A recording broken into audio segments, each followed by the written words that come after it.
নিয়ে প্রচলিত যে গল্প রয়েছে যে উনি খোলা তরবারি নিয়ে রসুলকে হত্যা করতে যাচ্ছিল, ওই সময় পথিমধ্যে এক ব্যক্তি তাকে খবর দিল, তুমি কোথায় যাচ্ছ, তোমার বোন এবং গৃহবধূ ইসলাম গ্রহণ করেছে। প্রচলিত এই কথাগুলো কতটুকু সত্য?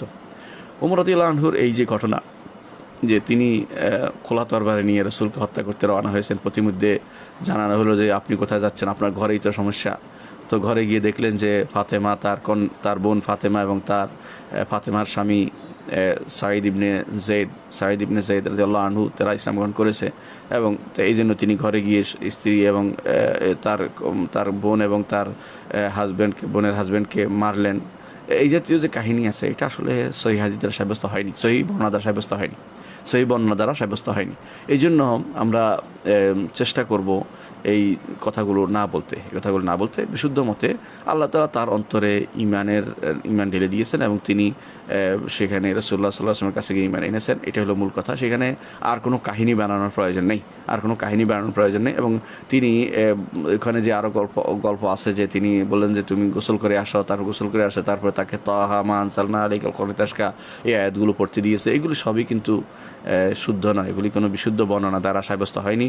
এই জন্য এই ঘটনাটা আমরা আর বর্ণনা করব না, এবং আমরা বুঝবো যে এটা আসলে বিশুদ্ধ বর্ণনা আসেনি। হ্যাঁ, তো আল্লাহ তাআলা তাকে ঈমান দিয়েছেন। ঈমানের ঢেউ যখন অন্তরে আসে, ঈমান যখন অন্তরে জাগে, তখন কোনো কিছু আর অবশিষ্ট থাকে না। তিনি এসে ইসলাম গ্রহণ করেছেন। এটা হলো বিশুদ্ধতম মত। লন্ডনে ফেতরা প্রত্যেকেই বক্তব্য শুনলেন। একজন বক্তা সে আলোচনা করলেন হযরতে উমারে ফারুক রাদিয়াল্লাহু তাআলা আনহু প্রথম যে ইসলাম ধর্ম গ্রহণ করেছেন, তিনার যে ঘটনাটা, সেই ঘটনাটা নিয়ে কিছু আহলে হাদিস মাযহাবী বক্তারা তারা বলছে যে এই ঘটনাটা মিথ্যা, এটা কাহিনীটা একদম সঠিক নয়, কারণ কোনো সিয়াসিত্তা কোনো হাদিসের মধ্যে পাওয়া যায় না। তো আমি প্রত্যেককে বলবো যে ভিডিওটা বেশি শেয়ার, লাইক এবং সাবস্ক্রাইব করুন। যে সমস্ত কিতাবগুলোর মধ্যে পাওয়া যায়, যেগুলো আমরা দেখেছি এবং যেগুলো পাওয়া যায়, সেই কিতাব অনুযায়ী আমি আপনাদের কাছে এই কথাটা তুলে ধরব। তো আসুন প্রথমে কিতাবগুলো আগে দেখি, তারপরে বিস্তারিত আলোচনা করব।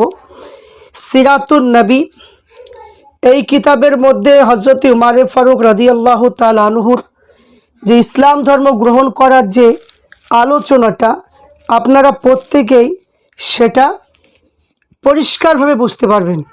আল মাওয়াহিবুল লাদুনিয়া, এই কিতাবটাও যদি আপনি পড়েন, তো হযরত উমারে ফারুক রাদিয়াল্লাহু তাআলা আনহুর যে ইতিহাস, সেটা আপনারা প্রত্যেকেই সঠিকটা পেয়ে যাবেন। সাইয়্যিদুল মুরসালিন, এই কিতাবের মধ্যে হযরত উমারে ফারুক রাদিয়াল্লাহু তাআলা আনহুর দলিলটা রয়েছে। তাজকিরাতুল আম্বিয়া, এই কিতাবের মধ্যে ঘটনাটি এসেছে। সিরাতুন নবী, এই কিতাবের মধ্যে ঘটনাটি এসেছে। এবং শুধু তাই নয়, অনেক কিতাবের মধ্যে এই ঘটনাটি এসেছে। আসহাবে রসুল জীবনী কথা, এই কিতাবের মধ্যে ঘটনাটি এসেছে। এবং আর রাহিকুল মাকতুব, এই কিতাবের মধ্যে হযরত উমারে ফারুক রাদিয়াল্লাহু তাআলা আনহুর ঘটনাটি এসেছে। সিরাতে মুস্তাফা, এই কিতাবের মধ্যেও হযরত উমারে ফারুক রাদিয়াল্লাহু তাআলা আনহুর ইসলাম ধর্ম গ্রহণ করার ইতিহাস আপনি পাবেন। তারিখুল খুলাফা, এই কিতাবের মধ্যেও রয়েছে। এবং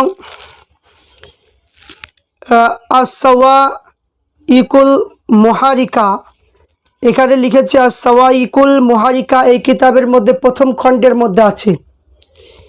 সুন্দরভাবে হযরত উমারে ফারুক রাদিয়াল্লাহু তাআলা আনহু তিনি যে ইসলাম ধর্ম গ্রহণ করেছেন, সেই ইতিহাসটা পুরোভাবে দেওয়া আছে। রহমাতে দুজাহা, আল্লাহ রসুলের জীবনী কিতাব, এই কিতাবের মধ্যেও হযরতে উমারে ফারুক রাদিয়াল্লাহু তাআলা আনহুর আপনার ইসলাম ধর্ম গ্রহণ করার ইতিহাসটা আছে। আল খাসাইসুল কুবরা, ইমাম জালালউদ্দিন সিউতি রহমাতুল্লাহ আলাইহি, তিনার এই কিতাবের মধ্যেও এটা লেখা আছে। এবং শুধু তাই নয়, সিরাতুন নবী, এই কিতাবের মধ্যে লেখা আছে। এবং বিশ্বনবীর জীবনী, এই কিতাবের মধ্যে লেখা আছে সিরাত ইবনে হিসাম, এই কিতাবের মধ্যে লেখা আছে হযরত উমর ফারুক রাদিয়াল্লাহু তাআলা আনহুর জীবনী কিতাব, এই কিতাবের মধ্যেও লেখা আছে সিরাত ইবনে হিসাম। এটা নতুন খণ্ড বেরিয়েছে, এই কিতাবের মধ্যেও আছে, এবং যেটা একটা সুন্দর একটা কিতাব, বিশ্বনবীর জীবনী বড় বই। এই কিতাবের মধ্যেও উমর ফারুকের ইসলাম ধর্ম গ্রহণ করার কথা উল্লেখ আছে, এবং আল্লাহ রসুলের জীবনে এই কিতাবের মধ্যেও পাওয়া যায়। শুধু তাই নয়, এখানে কাসাসুল আম্বিয়া এই কিতাবের মধ্যে আছে, এবং সিরাতে মুস্তাফা এই কিতাবের মধ্যেও রয়েছে। তাহলে ঘটনাটা যে আমি আপনাদের কাছে তুলে ধরবো, যে ঘটনাটা পরিষ্কারভাবে এখানে বর্ণনা করা হয়েছে, আমাদের প্রত্যেকের জানা প্রয়োজন যে হযরতে উমর ফারুক রাদিয়াল্লাহু তাআলা আনহুর যে ইতিহাসটা, তিনি যেভাবে ইসলাম ধর্ম গ্রহণ করেছেন, সেই কথাটা কেমনভাবে কিতাবের মধ্যে লেখা আছে, যে এখনকার বর্তমান সময়ে কিছু বক্তারা এরা বলছে যে হযরতে উমর ফারুক রাদিয়াল্লাহু তাআলা আনহু যেভাবে ইসলাম ধর্ম গ্রহণ করেছে, যে কথাটা সেটা তারা মানতে নারাজ, বলছে এটা কোনো হাদিসের মধ্যে নেই। তো হযরতে উমর ফারুক রাদিয়াল্লাহু তাআলা আনহুর যে আপনার ইসলাম ধর্ম গ্রহণ করা সম্পর্কে দেখুন সুন্দরভাবে লেখা আছে। এখানে এত সুন্দরভাবে বর্ণনা করা হয়েছে, যা বললে আপনি তাজ্জব হয়ে যাবেন। কুরাইশরা দেখলো যে একের পর এক যখন মানুষ মক্কা জমিনে কালেমা পড়ে মুসলমান হচ্ছে, সেই সময় আবিসিয়ায় যখন সবাই হিজরত করতে গেলেন, হিজরত করার পরে তারা দেখতে পেলেন যে নাজিসি যে একজন বাদশাহ, তিনি প্রত্যেক সাহাবাকে আশ্রয় দিলেন, প্রত্যেক সাহাবাকে ভালোবাসলেন। তো এবং সে আবু জেহেল, উতবা, সাইবা, আবু লাহাবের একটা সভা করলেন। করার পরে এরা বললেন যে আল্লাহ রসুল সাল্লাল্লাহু আলাইহি ওয়াসাল্লামকে মারার জন্য একটা পরিকল্পনা করলেন। তো হযরতে উমর ফারুক রাদিয়াল্লাহু তাআলা আনহু তিনি প্রতিজ্ঞা করলেন, লাত উজ্জার শপথ করে বললেন যে যতক্ষণ পর্যন্ত আমি যে আল্লাহ রসুলের গলা যতক্ষণ না কাটতে পারবো, ততক্ষণ আমি কোনো কিছুই পান করব না। এই রকম কথা তিনি বললেন, এবং তখন তার বয়স ছিল 27 বছর। তো হযরত উমর ফারুক কী করলেন, তিনি একটা তরবারি নিয়ে তিনি প্রতিজ্ঞা করে বেরিয়ে পড়লেন। তেমন সময় 100 উট পুরস্কৃত করব বলে আবু জেহেল বলেছিল, তাই নাঙ্গা তলোয়ার, মুখে তেজস্বী ভঙ্গিতে নাঈমের সাথে দেখা হয়। নাঈম বিন আবদুল্লাহর সঙ্গে যখন দেখা হয়, নাঈম বললেন যে ওমর, খবরটা কি, কোথায় যাচ্ছ এই বীর বেশে? তেমন সবাই উমর গম্ভীর স্বরে উত্তেজনা করে বললেন যে আল্লাহ রসুলের মাথা কাটতে। নাঈম বলেন, তুমি পাগল হয়েছ নাকি? এমন করলে হাসিবি করতে তোমার ছেড়ে দেবে? নিজের প্রাণের মায়া ছেড়ে দিলে নাকি? তো উমর রেগে গিয়ে বলে, বুঝেছি হতভাগা, তুমি হয়তো আল্লাহ রসুলের ধর্ম গ্রহণ করেছো। তেমন সময় নির্ভীক চিত্তে নাঈম উত্তর দিল যে সেই কথার পরে হবে, আগে প্রথমে নিজের ঘর সামলাও, তারপরে আল্লাহ রসুলের মাথা কেটো। তুমি কি জানো তোমার বোন ফাতেমা এবং তার স্বামী সাইদ এরা দুজনে ইসলাম ধর্ম গ্রহণ করেছে? এই রকম করে সুন্দরভাবে ইতিহাসটা কি লেখা হয়েছে, যে এখানে উমর ফারুক রাদিয়াল্লাহু তাআলা আনহু তিনি নাঙ্গা তলোয়ার নিয়ে উটের উপরে চেপে তিনি চলে আসছেন। তো এমন সময় নাঈম বিন আবদুল্লাহর সঙ্গে দেখা। তো নাঈম বলছে, কোথায় যাবে? তো বলছে আল্লাহ রসুলের গলা কাটার জন্য যাচ্ছি, মাথা কাটার জন্য যাচ্ছি। তো নাঈম বিন আবদুল্লাহ বলছে যে এটা কখনো সম্ভব নয়, আগে নিজের বাড়ি সামলাও, তোমার বোন ফাতেমা আর তোমার বোন সাইদ এরা দুজনেই কালেমা পড়েছে। তো এই কথা যখনই বললেন, আল্লাহ রসুলের দিকে না গিয়ে এমন সময় তার বোনের বাড়ির দিকে চলে গেলেন। তা বোনের বাড়ির দিকে যখন চলে গেলেন, সেখানে দেখতে পায় যে তার বোন ফাতেমা এবং সাইদ এরা ঘরের ভিতরে সূরা তোহার আয়াতগুলো পড়ছিলেন।